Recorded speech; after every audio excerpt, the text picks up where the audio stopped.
What's up, guys? Maybe this is the busiest time of my life. It might be. With the move, with the gym, trying to buy a house, trying to compete, the Arnold coming up, straight to Hawaii, straight to Australia, Optimum stuff going on, trying to do a whole project with them, big and lean program launching again. I can honestly say the stress in my life, more stress than I've had, but good stress. It's, you know, I'm not worrying about putting food on my plate. I'm worried about making dreams I want to have happen, lifelong dreams happen. Again, stress it can be a negative thing on the body, but it's not necessarily a negative thing on my life right now. It's a good thing that's pushing me harder. Right now, I have a cool opportunity. So on this prep, I'm kind of doing my thing with counting macros. I prepped this way 3.5, 4 years ago, and I worked with Lane Norton for like 2 years. Lane Norton's a guy who does his PhD, protein synthesis, has his, just super knowledgeable, has his own line of supplements, has his own avatar nutrition stuff. Smart dude. We've been working together. He's kind of mentored me in terms of flexible dieting and a lot of his philosophies. A couple years ago he did that, and I love that aspect of being able to kind of have your own macros and make your own decisions. So I don't eat according to the clock, meaning I don't have set times of the day I eat. I try to eat, an hour before I work out, high carb, pre and post workout meals, but I don't have the exact same thing I'm eating every day. To me, I can't do things like that. I want to have the freedom of putting in my body what I want. If I need a Layne and Larry's protein cookie like I just ate, because it's a pre-workout, I want that. My life is go, go, go. Sometimes I don't have time to prep meals. Sometimes Courtney doesn't have time to prep my meals. So, got a lot going on. So I'm here with Layne. We're gonna go get a training video done. It's gonna be out next Monday, and then we're gonna just shoot the breeze. He's also gonna look at me, being less than 3 weeks out. He's a good person to have the eyes on you, and he'll be helping me with peak week stuff, so it'll be good to talk with him. Let's go say what's up. I'm with flexible macro man Lane Norton. Flexible. Get it. Yeah. And of course, wouldn't you know, first thing you have here is some amazing cereal with amazing macros. Guy lives up to his name here, that's for sure. But we have the clean food too. You do? Oh, you got the Icon meals. See guys, I'm with Icon as well. Lane's with Icon. It's so easy. Wouldn't these get here today? Yeah. Ordered them yet. This should be a pretty dang good trainer because we have Layne Norton in the house. So Lane's the man. I've prepped with Layne in the past. I'm getting ready. He's helping me. He's really mentored me in terms of flexible dieting, macros. I've known Layne now for what, 5 years?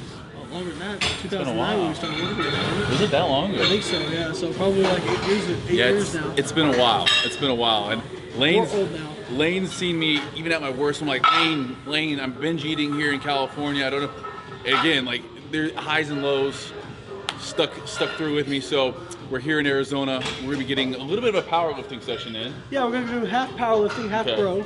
So powerlifting and bro. We're gonna bro it out, and then we're actually gonna do powerlifting before. Lane's actually won nationals twice, second place at Worlds in 2015. So he's a pretty strong individual. Coming off an injury though in the last year. So last year I was pretty injury free most of my career, and then last year my body just decided let's do everything at once. Fell apart.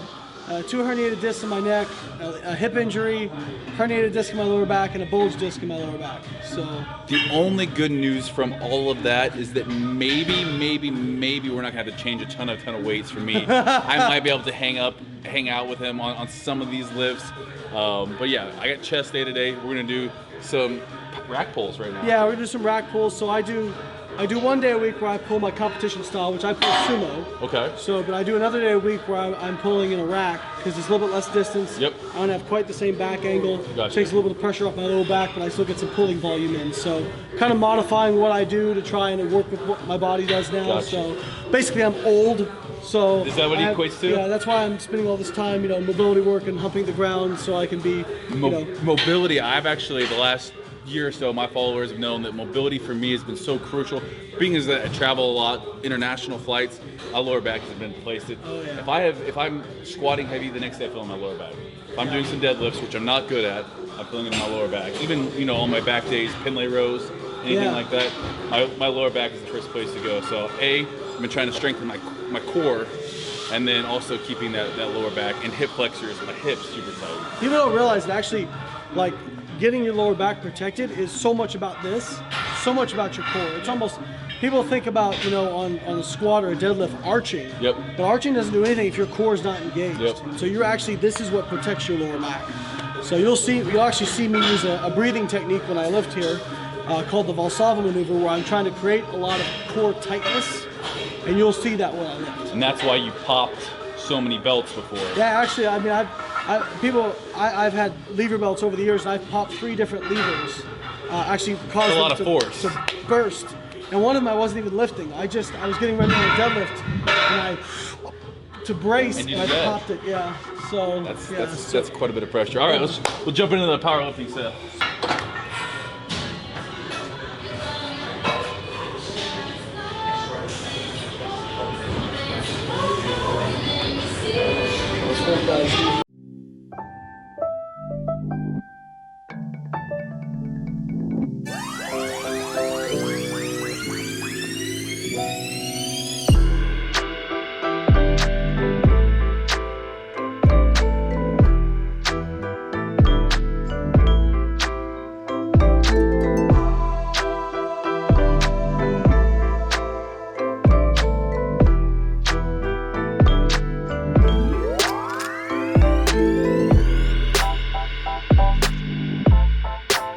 It's all biomechanics. So the bar's not going to move off the floor until your shins are perpendicular with the ground and your scapula is over the bar. So what you see a lot of times, you see a lot of guys try to sit back and make it into a squat, and the first thing that happens is they immediately come forward when they start to pull, because their scapula are behind the bar. When they can't pull, that force has to be in a straight line. So the first thing that has to happen is the scapula has to come back over the bar. So that's why you'll see me just get in the position. Like, I have quite a bit of back angle when I pull, just because I have very long femurs and I have a short torso, so kind of opposite of you. So I'll have to be here. This is my start position no matter what. And I just take that deep breath in, and you'll see me talk about lat engagement. So I'll try to wrap the bar around my shin.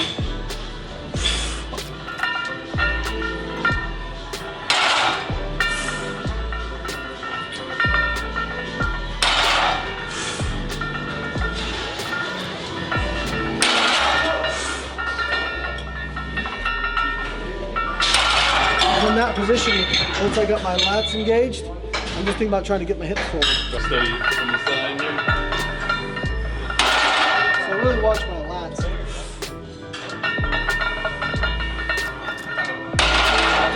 See if I'm moving that rocket? Yeah, so the key I give people is to try to wrap the bar around your shins. So if you could bend that bar, try to wrap it around That's your a good shins. cue right there. We talked about some cues when we were doing planks. You want to pinch your butt cheeks like there's a $100 bill in between you. You can't lose it.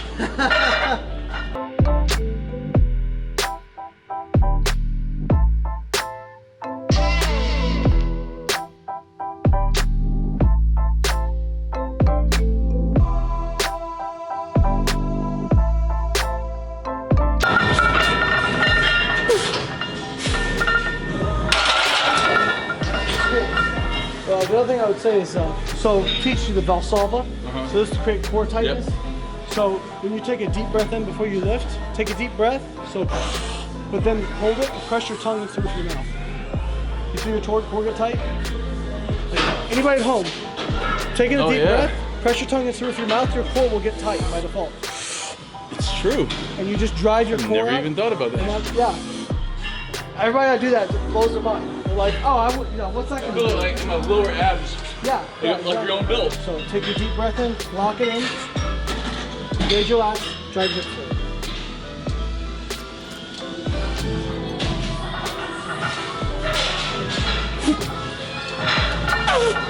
Yep, much smoother.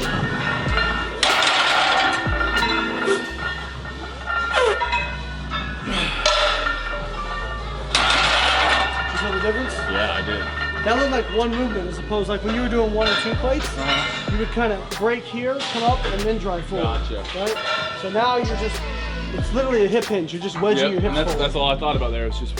Yep. Because if you get your hips forward, you're going to end up here. Yeah. Right? And people think about up, and when they think about up, it's this. You know what I mean? So. That's a great tip right there. Pump the bar into submission. I didn't grow up deadlifting. In my high school, you could do, to get into the 1,000-pound clubs, you could either bench squat or deadlift, or bench squat, clean, and press. I did the clean and press for sure. I'm not built for deadlifting. Long torso, short arms. Not a good deadlifting combo. It's like over the top when he turns it around.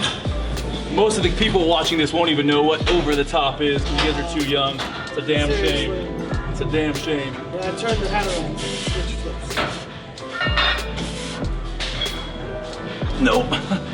Come on. So, go through your checklist. Okay. So, take a breath, brace here. See what happens is you're getting excited and you're forgetting your checklist. So control that excitement, use it. But so breath, lats, hips. Breath, lats, hips.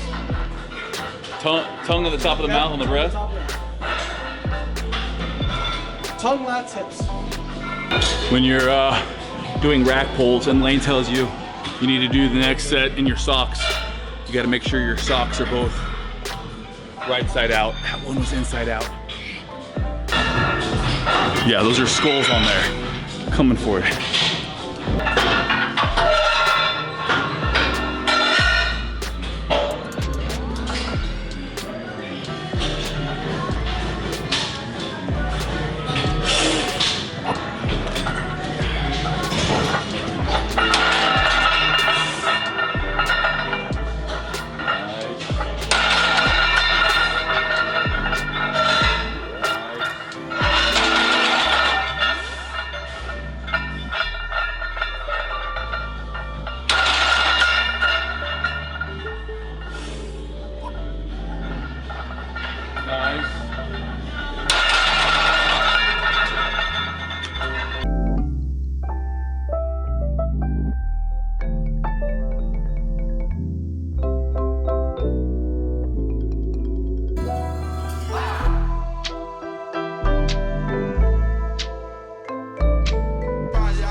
All right, now that we got the powerlifting stuff out of the way with, the stuff I need to do more of, we're gonna be doing a little chest workout today. So flat bench, 12, 10, 8, maybe get down to 6, we'll see how it feels. I'm less than 3 weeks out here, still lifting heavy. Too many people, you know, this close to a competition, increase the reps. You know, the best way to get lean and stay strong is to lift heavy, shorten the rest periods in between. Just enough, recover, minute to a minute and a half max, and we're back underneath of it.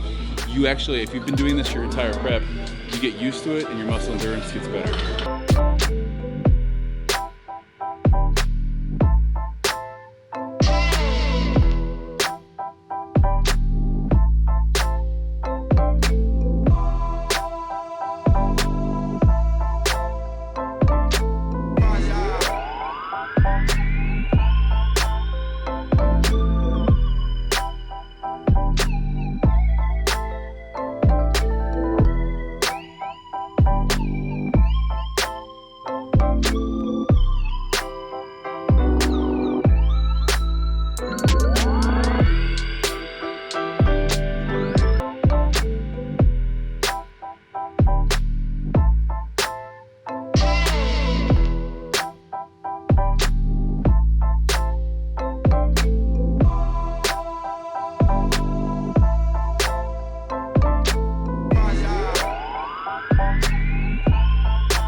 try to get 8 here.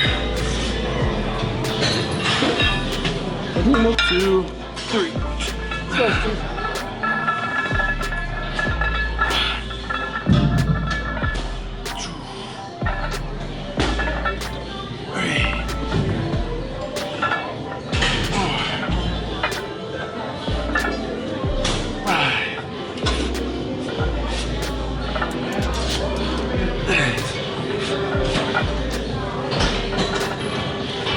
Press.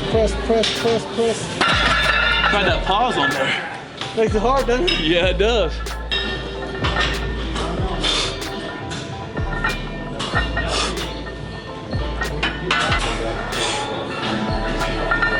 Crazy engaged lats there, right? Crazy.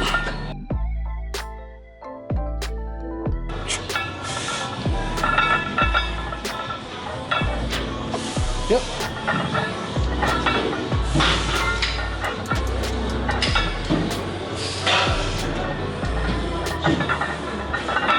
Oh, yep.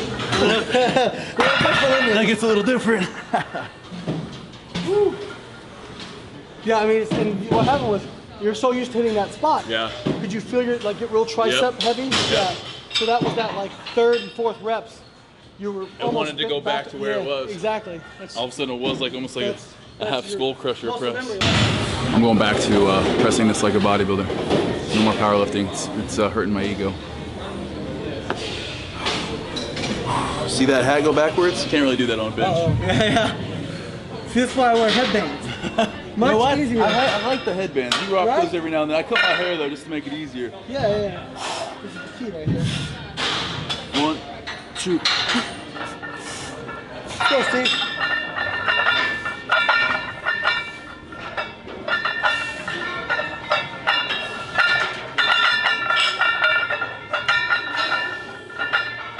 Now we got a second one.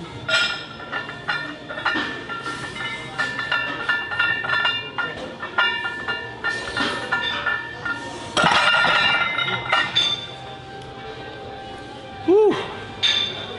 Next up, we're gonna go see if we can't activate a little peekaboo muscles, as I like to call them. I like to call them the peekaboo muscles, because when you got a tank top or a low cut V-neck shirt, you get that peekaboo right there, that's it, that peekaboo. So we're gonna do that with a modified dip that I like to do for chest.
That is all she wrote for the chest. Wait, hold on.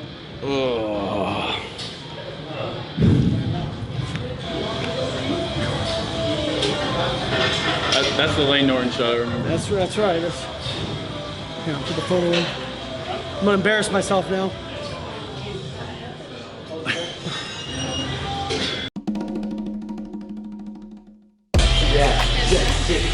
What's up?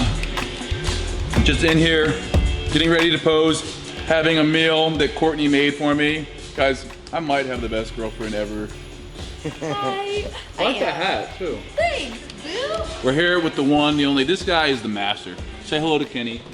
Hi everybody. I'll tell you what, when you see Kenny pose, it's like Ed Corney meets Sean Ray. The guy knows his posing, so he's been helping me out getting all those angles.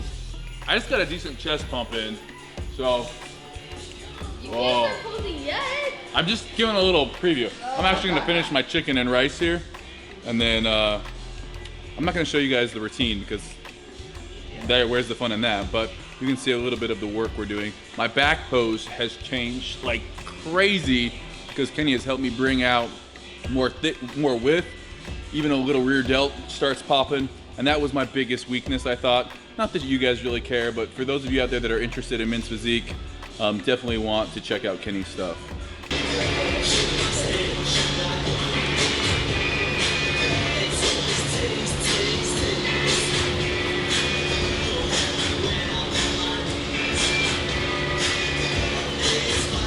So basically, when I'm putting poses together for people, it's mainly based on their structure more than anything else.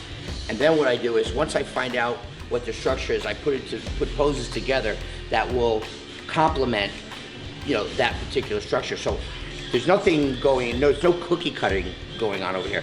Everything is completely individualized, okay, to fit the genetic structure of each competitor, like I said before.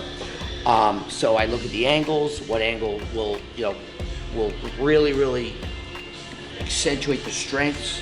If I see any weaknesses, I'll hide them up a little bit, okay?